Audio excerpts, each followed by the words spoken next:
Louange à Allah, le souverain omnipotent, le tout glorieux, qui affirme indéniablement dans son livre majestueux: en vérité, votre Seigneur c'est Allah, qui a créé les cieux et la terre en 6 jours, puis s'est établi sur le trône. Il couvre le jour de la nuit qui poursuit celui-ci sans arrêt. Le soleil, la lune et les étoiles soumis à son commandement. La création et le commandement n'appartiennent qu'à lui. Toute gloire à Allah, Seigneur de l'univers. Sourate 7, verset 54.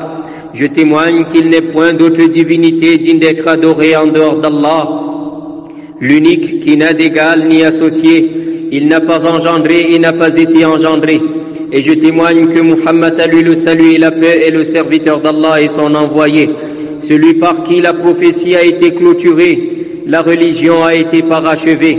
Qu'Allah fasse ses éloges auprès des anges rapprochés, ainsi que ceux de ses frères prophètes et envoyés, sa noble famille, ses compagnons bien guidés, et tous ceux qui emboîteront le pas avec eux sur le chemin de la félicité jusqu'au jour où l'on sera ressuscité. Suite à quoi, frères dans la foi, devant nous se trouve le jour dernier, le jour tant redouté, le jour où chaque âme viendra plaider pour sa cause. Chacun sera rétribué selon son œuvre, et nul ne sera lésé. Sourate 16, verset 111. Faites donc vos provisions pour ce rendez-vous de vérité, et certes la meilleure des provisions c'est la piété.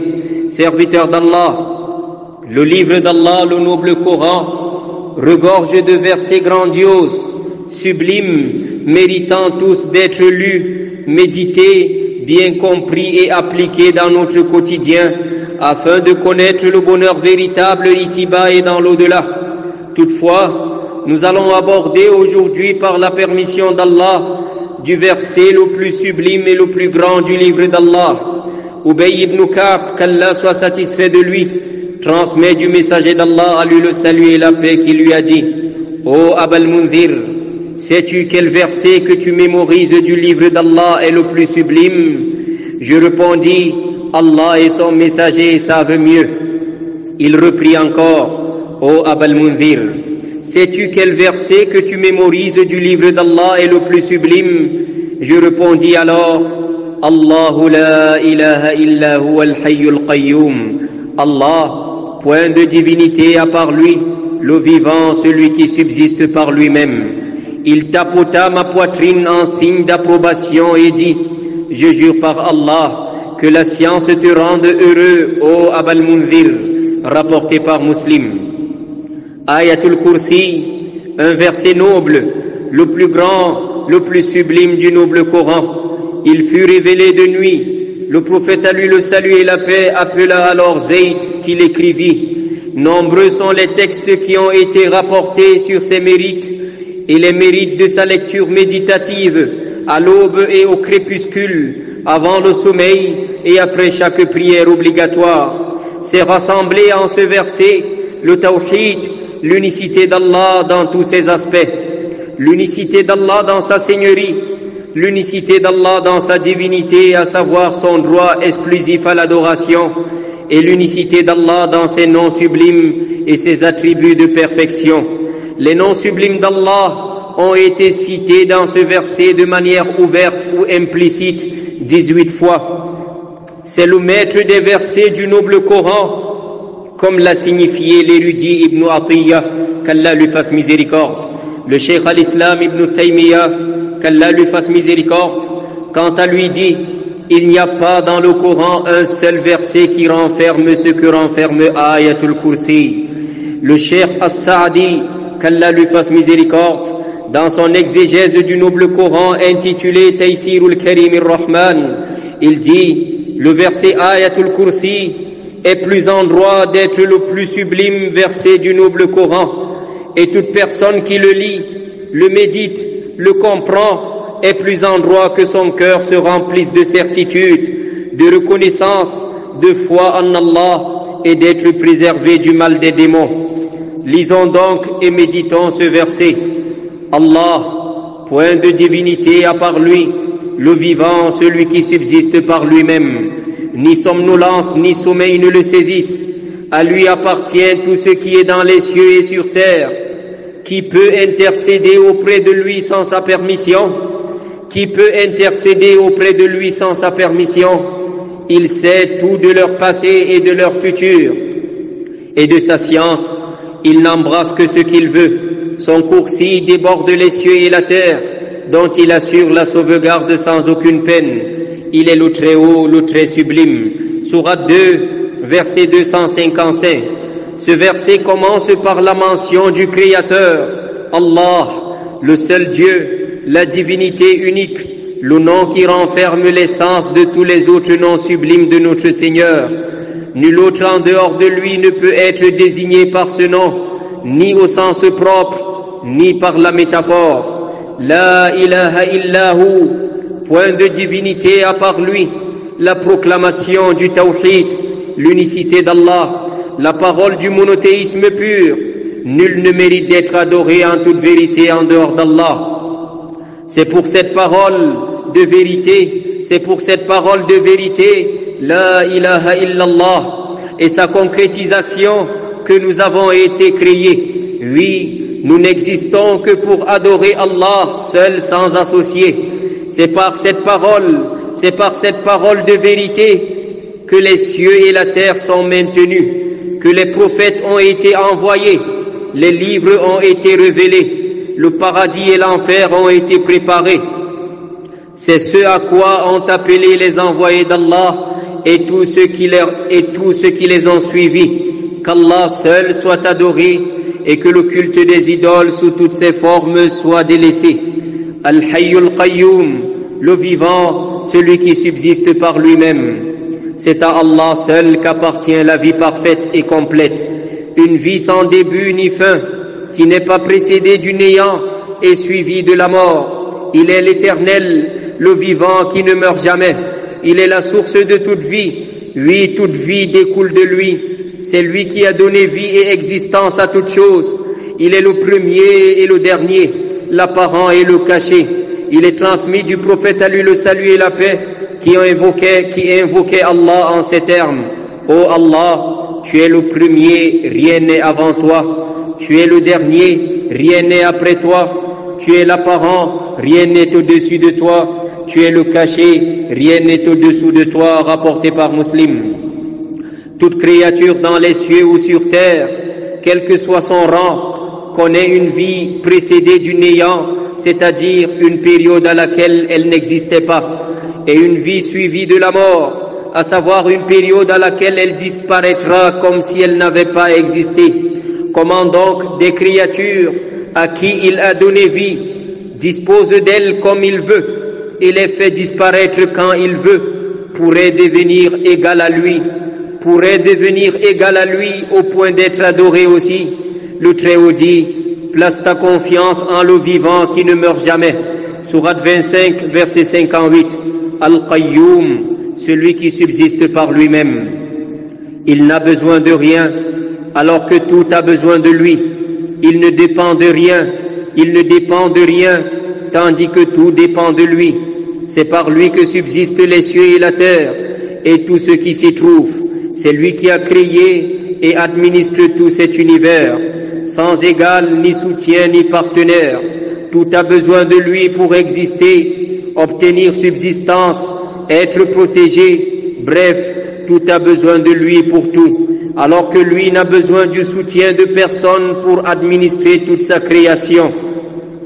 Lorsqu'on comprend cette réalité, qu'on a foi que tout a besoin d'Allah, alors que lui se passe de tout, que tout dépend d'Allah, alors que lui ne dépend de rien, on s'en remet alors entièrement à lui, et on est habité de sa crainte révérentielle, exécutant tous les commandements et s'abstenant de tous ses interdits.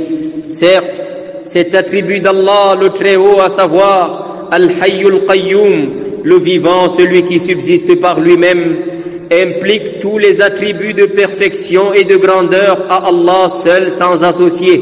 C'est pourquoi certains érudits ont affirmé qu'Al-Hayyul Qayyum, le vivant, celui qui subsiste par lui-même, est le nom d'Allah le plus sublime, celui par lequel, si on l'invoque, il répond, et si on lui demande, il donne. comme cela est rapporté dans les Sunan, mais aussi par l'imam Ahmad. Dans la suite du verset que nous méditons en ce jour, le Très-Haut dit « La ta'khudhuhu sinatun wa la naum » ni somnolence, ni sommeil ne le saisissent. Cela est une suite logique à ce qui précède, car la somnolence et le sommeil sont des attributs d'imperfection et de vulnérabilité qui ne sied qu'aux créatures, tandis que notre Créateur, Allah, toute gloire à lui, il est doté des attributs de perfection et de grandeur. Ni somnolence ni sommeil ne le saisissent. Tout a besoin de lui et tout dépend de lui, alors que lui n'a besoin et ne dépend de rien. Comment pourrait-il donc être pris de fatigue ou somnolé ou sommeillé? Le prophète, à lui le salut et la paix, dit « Allah exalté soit-il ne dort pas et il ne lui convient pas de dormir. Il abaisse la balance et l'élève.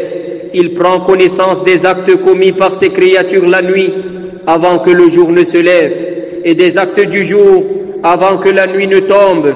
Son voile est lumière et dans une autre version, son voile est le feu. S'il l'enlevait, la splendeur de son visage brûlerait tout ce que sa vision atteindra parmi ses créatures. Rapporté par Muslim. La croyance en cela rappelle au serviteur d'Allah qu'il est surveillé par celui qui jamais ne somnole ni ne dort. Cela le pousse alors à le craindre et à observer en tout lieu et en tout temps ses injonctions. Mais aussi, cela lui fait se sentir en sécurité, car il sait que rien ne peut lui arriver, sauf ce qu'Allah a permis, vu qu'Allah ne somnole ni ne dort, au point où ses ennemis pourraient calculer le moment où son Seigneur dort pour l'avoir. Non, ni somnolence, ni sommeil ne le saisissent. Lahu ma fis samawati wa ma fil ard. À lui appartient tout ce qui est dans les cieux et sur terre. Oui, toute la royauté absolue n'appartient qu'à Allah. En cela, il n'a ni partenaire ni concurrent. Il donne à qui il veut et prive qui il veut. Il rabaisse qui il veut et élève qui il veut. Tous les univers lui sont assujettis. Toutes les créatures lui sont humbles et soumises.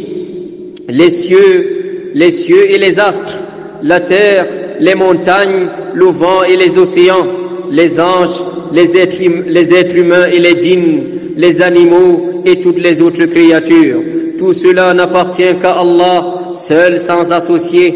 À lui la création, la royauté et le commandement. Lorsque le serviteur réalise cela, il se rappelle alors que tout ce qui est entre ses mains n'est qu'usufruit. Cela ne lui appartient pas véritablement, mais n'appartient qu'à Allah, qui lui a confié cela pour un temps donné et le reprendra tôt ou tard. Il sera donc humble devant son Seigneur, mais aussi devant les hommes. Il ne foulera pas la terre avec orgueil, et cela le guérira des maladies de l'âme, telles que l'avarice, la cupidité et l'égoïsme. Il donnera comme Allah lui a donné. Il sera bienfaisant comme Allah l'a été envers lui. En outre, cela lui procurera le fait de se satisfaire de ce qu'Allah lui a octroyé et de ne point envier les autres, car il sait qu'en vérité, tout ce qui est dans les cieux et sur terre n'appartient qu'à Allah.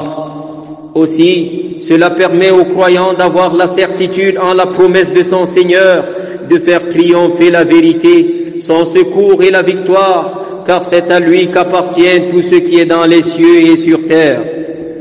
Chers frères, nous poursuivrons, Inch'Allah, le commentaire de ce verset sublime lors d'un sermon prochain. Ô Allah, à toi la louange, tu es la lumière des cieux et de la terre et ce qu'ils contiennent. À toi la louange, tu es celui par qui subsistent les cieux et la terre et ce qu'ils contiennent. À toi la louange, tu es le Seigneur, le maître des cieux et de la terre et ce qu'ils contiennent. À toi la louange, tu es le souverain, le roi des cieux et de la terre et ce qu'ils contiennent. À toi la louange, tu es vérité, ta promesse est vérité. Ta parole est vérité, ta rencontre est vérité, le paradis est vérité, l'enfer est vérité, les prophètes sont vérité, Muhammad à lui le salut et la paix est vérité, la résurrection est vérité. Ô Seigneur, c'est à toi que nous nous soumettons, en toi que nous plaçons notre confiance, en toi que nous avons foi. Nous nous soumettons à ton jugement, nous revenons repentants vers toi. Pardonne-nous nos péchés passés et à venir, ceux commis en secret et ceux commis en public, et ceux dont tu sais mieux que nous. Tu es celui qui fait avancer et fait reculer. Point de divinité digne d'adoration en dehors de toi.